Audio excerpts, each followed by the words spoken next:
Eh bien, ce matin, nous arrivons au message que le Seigneur adresse à la dernière église mentionnée dans l'Apocalypse, c'est-à-dire celle de Laodicée.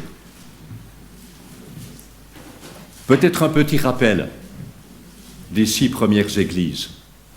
Rappelez-vous la première, l'église d'Éphèse, une église caractérisée par le travail. Elle travaillait, elle servait le Seigneur, elle faisait quantité de choses, beaucoup de qualités. Mais un problème terrible. Elle avait abandonné son premier amour. Et le Seigneur l'appelle à la repentance. Parce que si on perd son premier amour, c'est comme dans un couple, c'est fini. C'est qu'une question de temps. En fait, cette église représente l'église apostolique à la fin du 1er siècle. Et le Seigneur veut nous dire ce matin, nous rappeler, reviens à ton premier amour pour le Seigneur. Et si peut-être vous êtes éloigné du Seigneur, c'est ce que je voudrais en cette année 2013. Reviens à ton premier amour pour le Seigneur. La seconde église, c'est l'église de Smyrne. Une église pauvre, qui n'a strictement rien, qui est persécutée, mais une église merveilleuse. Le Seigneur ne fait aucune note négative quant à cette église. Bien que dans une extrême pauvreté, le Seigneur dit « tu es riche, tu es riche ». Et cette église représente l'église à partir de la fin du 1er siècle jusqu'au temps de l'empereur Constantin, début du 4e siècle. Durant tout ce temps-là, l'église est persécutée. Et vous rappelez peut-être l'exhortation du Seigneur à cette église ? Sois fidèle jusqu'à la mort, et je te donnerai la couronne de vie. Quant à la 3e église, c'est celle de Pergame. C'est l'église qui vit dans le compromis.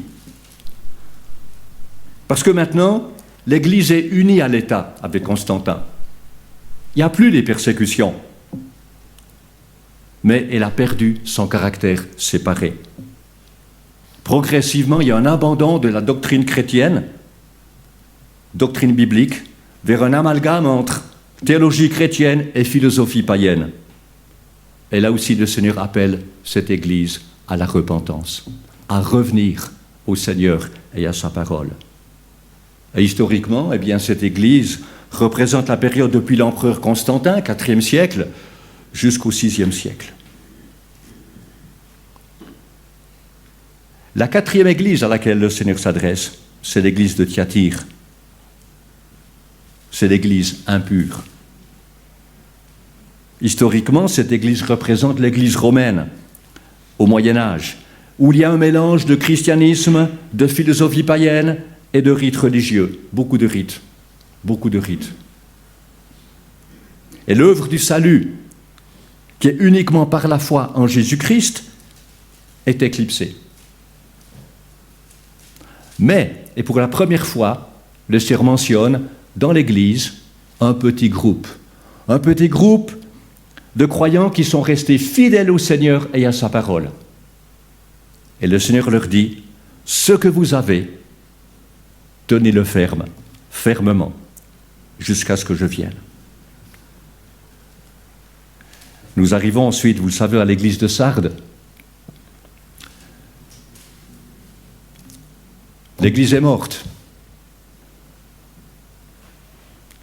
Il n'y a aucune note de recommandation pour cette église. Et le constat du Seigneur est accablant. Tu passes pour être vivant. De l'extérieur, beaucoup auraient dit, mais c'est une église vivante, qui a des programmes, qui a plein de vie, beaucoup de personnes. Mais le Seigneur dit, tu es mort. Et cette église, historiquement, représente le protestantisme à partir du XVIe siècle jusqu'au XIXe siècle. Progressivement, l'église réformée s'est éloignée de la parole de vie. Elle a rejeté les doctrines essentielles de la Bible. Et là aussi, le Seigneur l'appelle à la repentance. Mais là aussi, Il y a un petit groupe, quelques personnes qui sont restées fidèles au Seigneur et à sa parole. Nous avons vu récemment l'église, la 6e église de Philadelphie. Quelle belle église!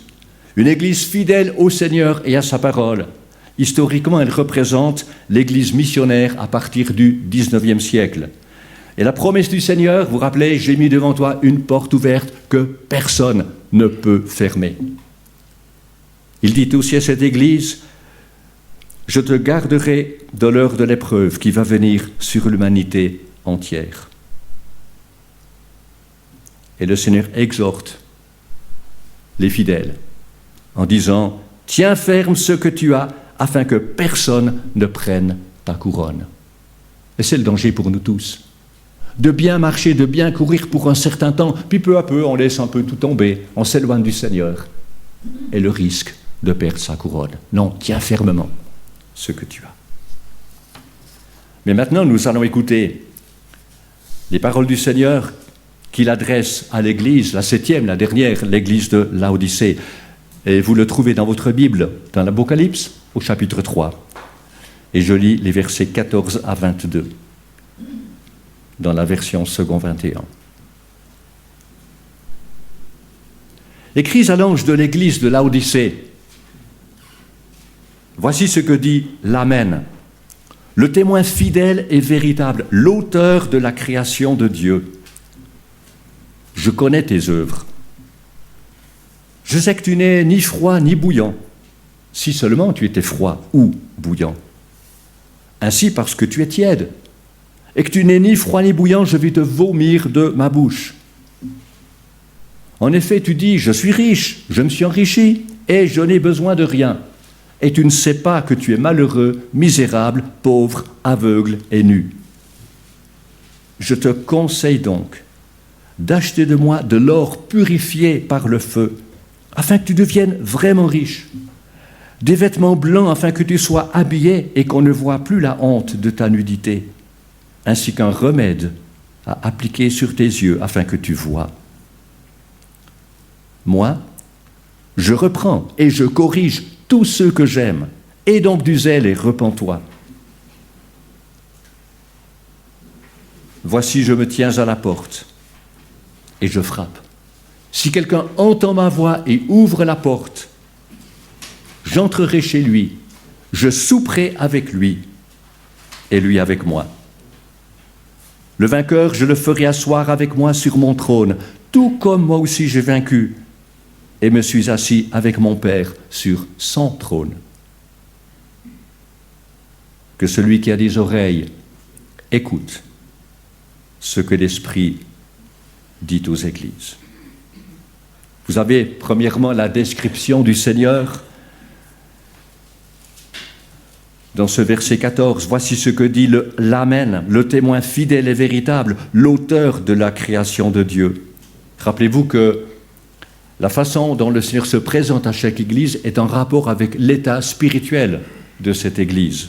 Et ici, le Seigneur se présente comme le Amen. Je ne sais pas ce que vous pensez quand nous avons prié ce matin. Merci Raphaël. Nous avons prié. Et chaque fois on dit Amen. Et si quelqu'un prie, les autres disent Amen. Mais qu'est-ce qu'on veut dire quand on dit Amen? Dans Ésaïe 65, au verset 22, à 2 reprises, l'Éternel est appelé le Dieu de vérité. En hébreu, Elohei Aman, c'est-à-dire le Dieu Amen. Ce qui signifie Amen en vérité. Ça exprime une affirmation en réponse à ce qui était dit. Alors vous avez ce terme utilisé dans la Bible, par exemple, après des déclarations de malédiction. Dans Deutéronome 27, par exemple, « Maudit soit celui qui méprise son père et sa mère, et tout le peuple dira « Amen ». Et ça s'engage. Hein. Tout le peuple devait répondre « Amen ». Donc, gare à celui qui maudit son père et sa mère, parce qu'il sera lui-même maudit. Ou alors, après des prières ou des chants de louange, tels que le psaume 41, « Béni soit l'Éternel, le Dieu d'Israël, d'éternité en éternité. Amen, Amen. » C'est extraordinaire. Je suis personne n'aurait pu faire un message sur ce thème seulement.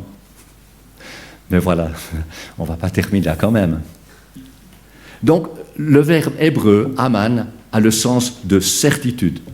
Rappelez-vous ce verset de Hébreux 11, dans le Nouveau Testament. « Or, la foi, c'est la ferme assurance des choses qu'on espère, la démonstration de celles qu'on ne voit pas. »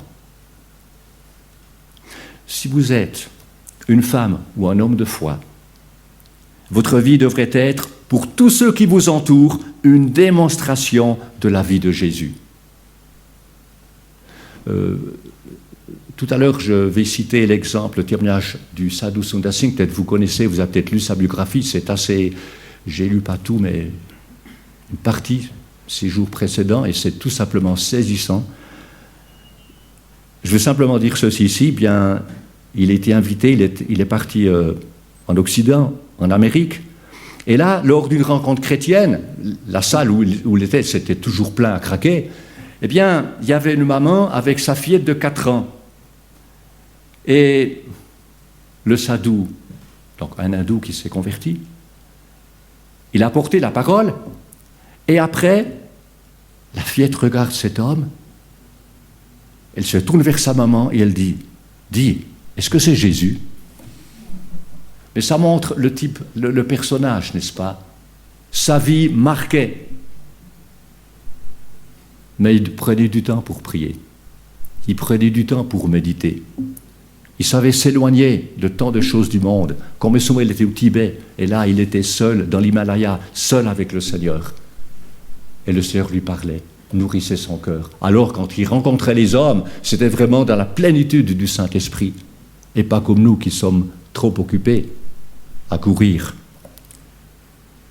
Mais pour revenir à ce terme « Amen », Jésus l'a fréquemment utilisé. Rappelez-vous, dans Matthieu 5, il dit, en effet, je vous le dis en vérité, et c'est le terme « Amen », tant que le ciel et la terre n'auront pas disparu, pas une seule lettre, ni un seul trait de la loi, ni un seul trait de la lettre ne disparaîtra de la loi avant tout que cela ne soit arrivé. Et maintenant, nous avons vu ici, dans cette lettre de Laodicée, que Christ porte le nom de Amen. Ça indique sa souveraineté, la certitude de ce qu'il déclare. Et lorsque Jésus parle, c'est le mot final. Et sa volonté s'accomplit toujours. Vous voyez, quand on prie, ce qu'on devrait prier, quand on dit Amen, on sait, le Seigneur, il va intervenir. Nous ne devrions jamais douter.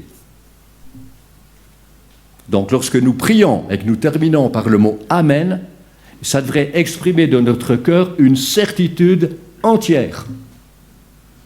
Malgré nos doutes, malgré nos faibles moyens, « Seigneur, tu es fidèle, je te fais confiance et toi, tu vas agir. » Mais il est aussi appelé, au verset 14, le témoin fidèle et véritable. Oh, quel contraste avec Laodicée! L'Église qui était ni fidèle ni véritable. Cette Église qui se disait riche alors qu'elle était pauvre, qui pensait qu'elle voyait alors qu'elle était aveugle.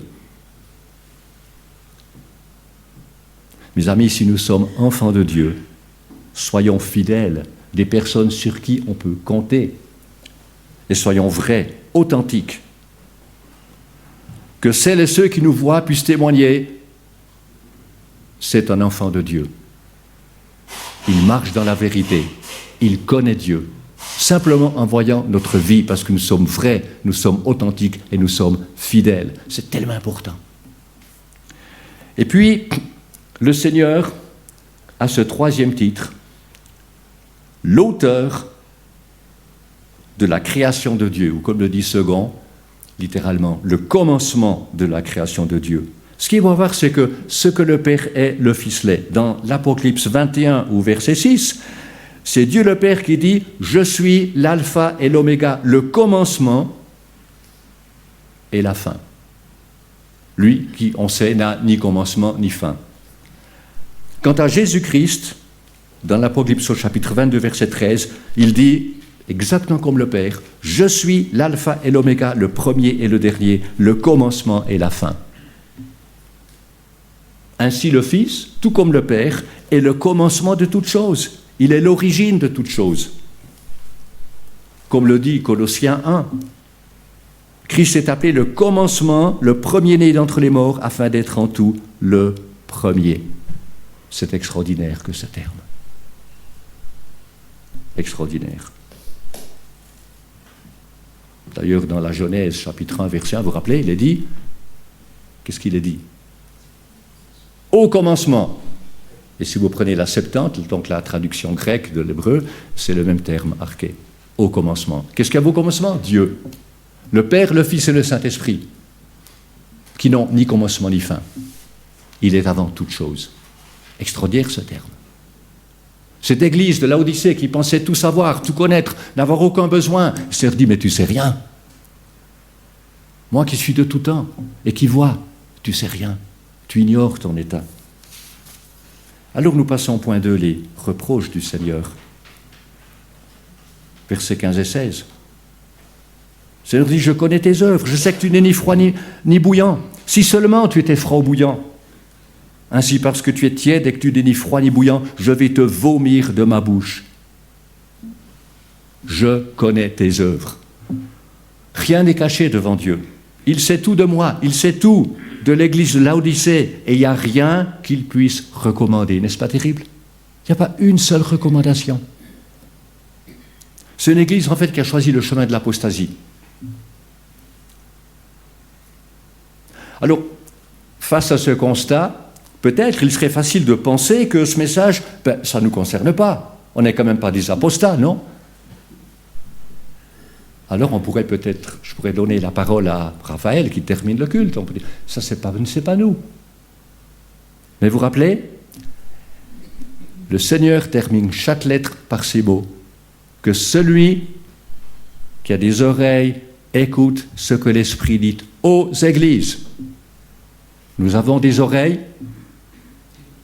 le Seigneur nous demande d'être attentifs à ce que l'Esprit veut nous souligner. Donc c'est aussi un message pour nous, comme les 6 autres églises.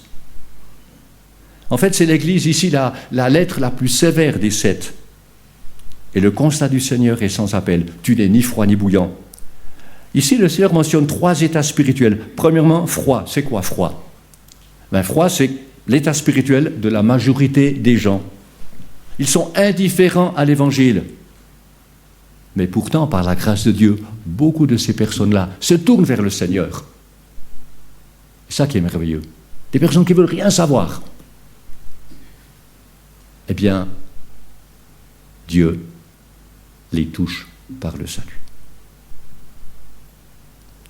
Jésus mentionne ceux qui sont bouillants.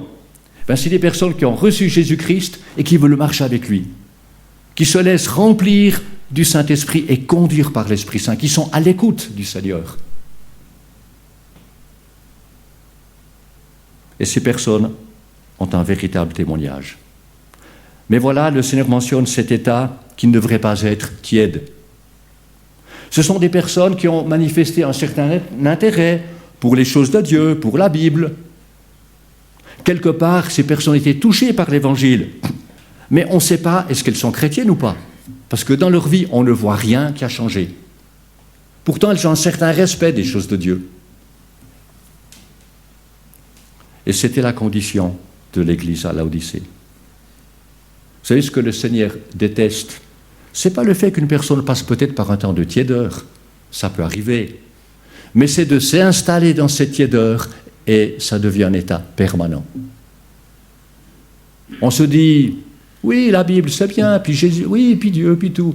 Mais on n'en veut surtout pas. On n'en veut pas. Et ça devient un état permanent.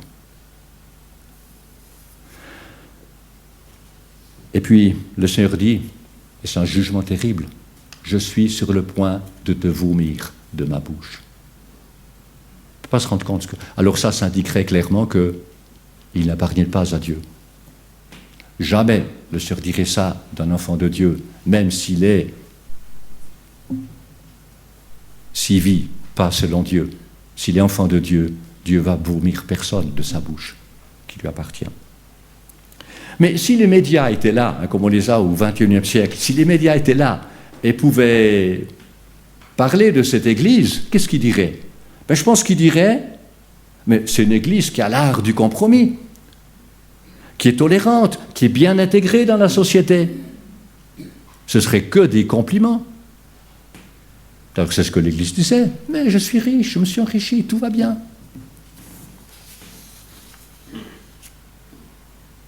Et qui ne voit pas son état. Ça me rappelle ce qu'un pasteur de l'Église protestante vaudoise a déclaré concernant la possibilité de donner une forme de bénédiction au couple homosexuel. Je le cite, mais ce n'est pas les mots exacts, mais voilà ce qu'il a dit. C'est peut-être enfin l'Évangile qui entre dans le monde. C'est tragique, hein? Là, on est en plein dans l'apostasie.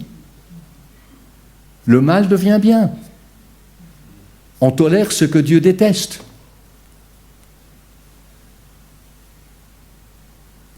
Alors, combien de personnes dans notre monde, d'églises, d'organismes religieux, se réclament de Jésus-Christ, veulent suivre certains préceptes de la Bible qui disent, mais il y a de bons préceptes, la règle d'or, par exemple, insistent sur de bonnes œuvres. Et il n'y a pas de mal à ça, mais sans passer par la nécessité de la nouvelle naissance. Et c'est bien ça le drame. C'est une façon de contourner Jésus-Christ et d'établir sa propre justice, basée sur ses propres efforts. Et le Seigneur est pourtant très clair, hein, dans Jean 3, qu'est-ce qu'il dit ? En vérité, c'est 2 fois Amen de nouveau, sa parole est finale. Je te le dis, à moins de naître de nouveau, personne ne peut voir le royaume de Dieu. On a besoin de la nouvelle naissance. D'ouvrir son cœur au Seigneur et dire, Seigneur, entre dans ma vie, sois le Seigneur et le Sauveur de ma vie. Donc cette église de Laodicée, elle représente l'église dans le monde, qui dit vouloir servir Christ, mais qui par ses œuvres montre qu'elle ne le connaît pas. Historiquement, cette église représente l'église des derniers jours. Elle montre la place qui est faite au Seigneur. Il n'y a pas de place pour le Seigneur. Et le verdict du Seigneur est si clair et tragique, je vais te vomir de ma bouche. Si le Seigneur ne l'a pas encore fait, c'est par pure grâce, parce qu'il désire encore sauver quelques-uns. Mais nous arrivons au point 3, l'exhortation du Seigneur. Que diriez-vous à cette église ? Oh, si c'était les chrétiens qui devaient dire quelque chose, cette église n'aurait aucune chance. Les chrétiens peuvent être très durs. Hein, on peut être très fort dans le jugement d'autrui, dans la condamnation. Nous, les chrétiens, on n'est pas tendres, il faut le dire. Mais écoutez ce que le Seigneur dit. En effet, tu dis, je suis riche, je me suis enrichi et je n'ai besoin de rien. Et tu ne sais pas que tu es malheureux, misérable, pauvre, aveugle et nu. Je te conseille donc d'acheter de moi de l'or purifié par le feu afin que tu deviennes vraiment riche, des vêtements blancs afin que tu sois habillé et qu'on ne voit plus la nudité, la honte de ta nudité, ainsi qu'un remède à appliquer sur tes yeux afin que tu vois. Moi, je reprends et je corrige tout ce que j'aime, et donc du zèle et repens-toi. Peut-être ça vous rappelle les paroles du prophète Ésaïe, quand il dit dans Ésaïe 55, « Vous tous qui avez soif, venez vers l'eau. Même celui qui n'a pas d'argent, venez acheter et manger. Venez acheter du vin et du lait sans argent, sans rien payer. » L'offre du salut est totale au peuple d'Israël qui, dans la grande majorité, a rejeté le Seigneur. Mais plaçons-nous maintenant dans cette situation de Laodicée. Bien que riche matériellement, extrêmement riche, eh bien, Laodicée était pauvre au niveau spirituel. Mais la ville était hyper riche, parce que la ville était détruite par un tremblement de terre en l'an 60. Eh bien, c'est la ville elle-même, par ses propres capitaux, qui a reconstruit entièrement la ville. Ils n'ont pas demandé de l'aide. Ils étaient assez riches. Donc la ville de Laodicée était très riche. Elle s'était dotée d'un grand centre commercial, de banques, mais l'église était pauvre, réduite à la mendicité.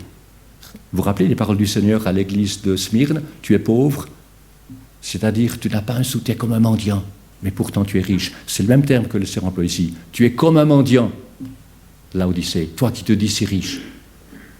La ville était réputée pour sa laine, Mais le Seigneur dit, tu es nu. L'Église était réputée pour son école de médecine et puis un baume réputé pour les yeux. Mais le Seigneur dit, tu es aveugle. Tu es aveugle à ta condition spirituelle. Tu n'y vois rien du tout. C'est quand même triste, hein? Tant de richesses matérielles, mais d'une pauvreté extrême au niveau spirituel. N'est-ce pas le cas de beaucoup de nos concitoyens suisses? Nous avons pris avant pour la Suisse, pour notre gouvernement, mais c'est le cas pour la grande majorité de nos citoyens qui ne veulent pas entendre, qui se disent, oui, chrétiens entre guillemets, mais qui ne veulent pas du Seigneur.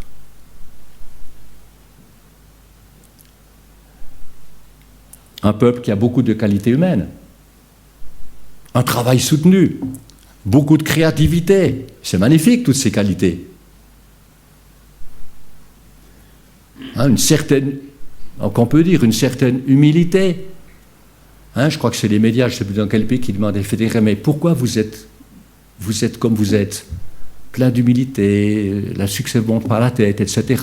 Et puis lui a dit, mais tous les Suisses sont comme ça. Mais je pense que ça vient, c'est un dérivé du christianisme. Je pense qu'on peut le dire. Mais malheureusement, on perd tout ça. Parce qu'on ne veut pas la source. Alors je reviens au Sadhu Sundar Singh, cet hindou qui s'est converti à Jésus-Christ. Sa vie était courte, 40 ans je crois. Il s'est converti à l'âge de 15 ans. Et 3 jours avant sa conversion, il a pris parce qu'il avait une Bible, il l'a brûlée. Il a brûlé la Bible. Et son père, scandalisé, lui dit, mais comment tu peux faire ça? Tu dois respecter la Bible. Et il a dit à son père, dans 3 jours, si Dieu ne se révèle pas à moi, je vais aller sur les rails du train, je vais poser ma tête et je vais mourir. Il était prêt à le faire. Et la dernière nuit, il a prié. Seigneur, si tu es là, si tu existes, révèle-toi à moi. Il a prié toute la nuit. Et voilà que le Seigneur s'est révélé à lui. C'est Jésus-Christ qui s'est révélé.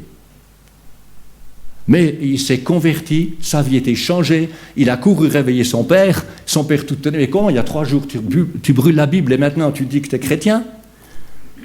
Et depuis là, sa vie a changé radicalement. Et après des années de travail au Tibet, avec un ministère tout simplement extraordinaire, eh bien, il a eu un appel de Dieu pour aller en Angleterre. Et donc, il est allé en Angleterre. 2 ans plus tard, c'était en 1922. Il est venu en Suisse, il a prêché dans bien des endroits en Suisse. Mais écoutez ce qu'il dit.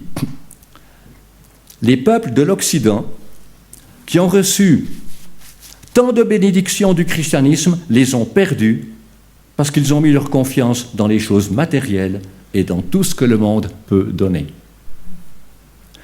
Et c'est vrai qu'en étant en Occident, autant aux États-Unis qu'en Europe, il était profondément déçu en voyant partout l'amour de l'argent, le luxe, le confort, la recherche du plaisir et de toutes les choses que le monde peut donner. Et même chez ceux qui se disaient chrétiens, qu'est-ce qu'il a trouvé? Beaucoup d'activités, beaucoup d'agitation, mais peu de temps donné à Dieu dans la méditation. Et je me suis dit, le pauvre, s'il vivait un siècle plus tard, qu'est-ce qu'il dirait? Là, on est au début du XXe siècle. La vie n'était pas comme on la connaît aujourd'hui. Aujourd'hui, les choses vont 100 fois plus vite. Qu'est-ce qu'il dirait aujourd'hui? Il dirait, mais vous êtes fous. Même vous, les pasteurs, vous êtes complètement fous. Vous courez après 1000 choses, 1000 programmes, et vous voulez servir Dieu. Vous n'avez même pas le temps de vous arrêter. Méditation, il faut en parler. C'est tragique. Et je pense qu'il a raison.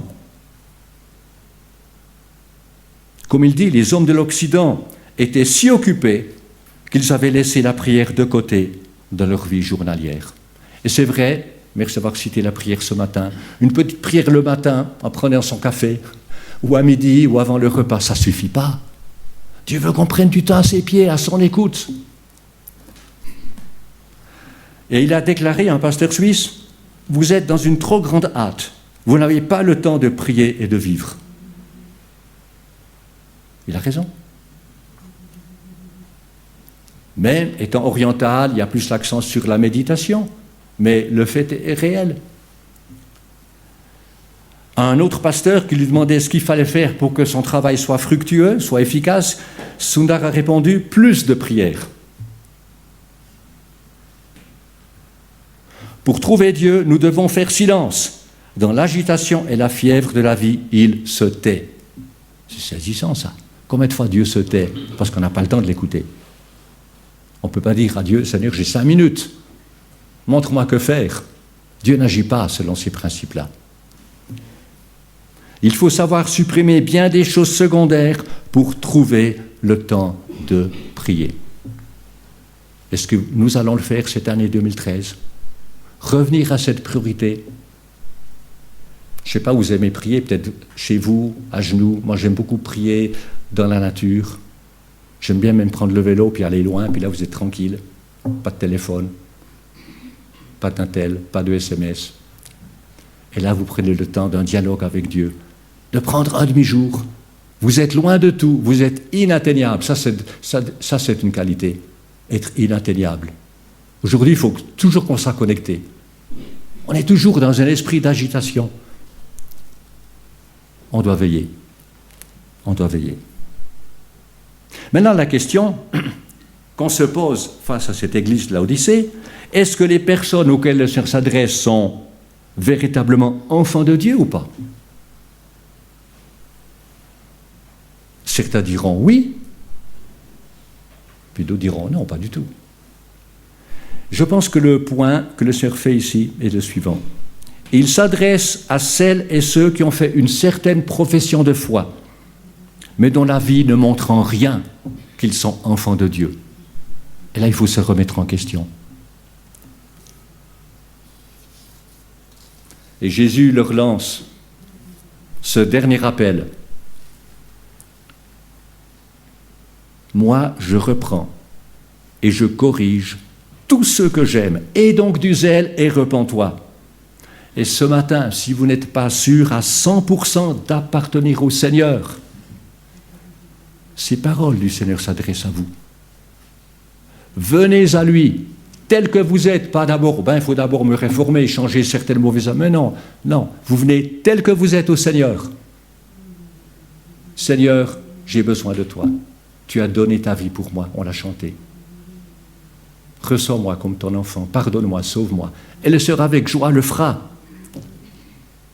C'est une chose extraordinaire que la miséricorde et l'amour du Seigneur. Mais nous passons au dernier point. C'est l'invitation et la promesse du Seigneur. L'invitation, verset 20. Le Seigneur adresse une invitation personnelle à toute personne qui veut bien écouter. Ce verset, chacun le connaît. Apocalypse 3:20. Voici, je me tiens à la porte et je frappe. Si quelqu'un entend ma voix et ouvre la porte, j'entrerai chez lui et je souperai avec lui et lui avec moi. N'ayez pas peur, le Seigneur ne va pas forcer votre porte. Certains ont peur, vous savez, oulala, si je donne le petit doigt au Seigneur, il va... Non, le Seigneur n'est pas comme ça. Il prend ce que vous voulez bien lui donner. Il ne va jamais forcer une porte. Il vous aime trop pour ça. Dieu respecte l'être humain et la décision que nous prenons face à lui. Mais je ne sais pas si vous pouvez imaginer cette scène, ce verset 20. Voilà le Créateur, puisqu'il est le commencement de la création. Il est le Créateur de l'univers, il est souverain et il attend d'être invité par ces créatures qui sont si indignes de la moindre bénédiction. Vous vous rendez compte? Mais c'est impensable une chose comme ça. Le Créateur qui tient à la porte et qui frappe. Et ça fait 2000 ans qu'il frappe. On ne peut pas se rendre compte. Pour ça, celui qui refuse la grâce, il n'a aucune chance. Aucune chance. C'est-à-dire, mais j'étais là, j'ai frappé toutes ces années, tu n'as pas voulu. Mais attention, ce ne sera pas toujours ainsi. Le jour vient où le Seigneur va revenir en puissance et en gloire avec les armées célestes. Il prendra le contrôle de cette planète. Il jugera ceux qui n'ont pas voulu de lui et il récompensera ceux qui lui auront ouvert la porte. Donc voyez peut-être que dans ce verset, le Seigneur ne s'adresse pas à l'ensemble de l'Église. Et c'est ça qui est tragique. Parce qu'il sait bien que l'ensemble ne veut pas de lui. Ils ont déjà fait leur choix. C'est pourquoi le Seigneur se tient hors de l'Église. Et c'est ça qui est tragique. Il se tient hors de l'Église, mais il continue à frapper, parce que peut-être ici et là, il y aura telle ou telle personne qui va écouter et dire « oui, j'ai besoin du Seigneur ». Et alors, ce sera le salut, la joie du salut. Et toute personne, quelle qu'elle soit, qui entend la voix du Seigneur, qui lui ouvre la porte, qu'est-ce que fait le Seigneur? Eh bien, il va entrer chez lui. Il va y apporter le pardon, la joie, la paix, la vie éternelle. Et puis, quand il est dit « je souperai avec lui », c'est le repas principal de la journée, eh bien, il y aura communion, partage un à un. Et la promesse du Seigneur, le vainqueur, je le ferai asseoir avec moi sur mon trône, tout comme moi aussi j'ai vaincu, et me suis assis avec mon Père sur son trône. Vous vous rendez compte de la miséricorde de Dieu? À ceux qui précédemment étaient tièdes au niveau spirituel, en danger d'être vomis de la bouche du Seigneur, mais qui se sont repentis, qui ont ouvert leur cœur au Seigneur, il leur promet « tu partageras ma gloire ». Mais vous vous rendez compte, si ça c'est pas la grâce? Alors que présentement, Christ est assis sur le trône de son Père. Il n'est pas aujourd'hui assis sur son trône. Il est assis sur le trône de son Père. Son règne est encore à venir. Mais le jour vient où il s'assiera sur son propre trône sur la terre. Comme par exemple, vous l'avez dans Matthieu 25, verset 31. Lorsque le Fils de l'homme viendra dans sa gloire, avec tous les anges, il s'assiera sur son trône de gloire. Alors là, les choses vont vraiment changer. Et on s'en réjouit. Et tous ceux qui ont placé leur confiance en lui régneront avec lui. Il est temps de conclure. Et je conclus simplement par quelques paroles de William MacDonald. Vous connaissez certainement William MacDonald, un commentateur bien connu. Et voilà ce qu'il dit. Et que le Seigneur puisse vraiment nous interpeller. Quelle que soit notre interprétation du livre de l'Apocalypse, il est indéniable que l'Église de Laodicée présente un tableau frappant de notre époque. De tous côtés, des chrétiens vivent dans le luxe, alors que des âmes meurent dans l'ignorance de l'Évangile. Le sport, la politique ou la télévision nous passionnent davantage que Christ. Nous réalisons fort peu nos propres besoins spirituels et nous aspirons peu à un véritable réveil. Nous consacrons le meilleur de nous-mêmes à notre carrière, puis le peu d'énergie qui reste au Sauveur. Au lieu de renoncer à tout, nous accumulons des biens matériels, amassant des trésors sur la terre et non dans le ciel. Voici notre état à la veille du retour de Christ. Eh bien, le Seigneur dit que celui qui a des oreilles écoute ce que l'Esprit dit aux églises. Amen.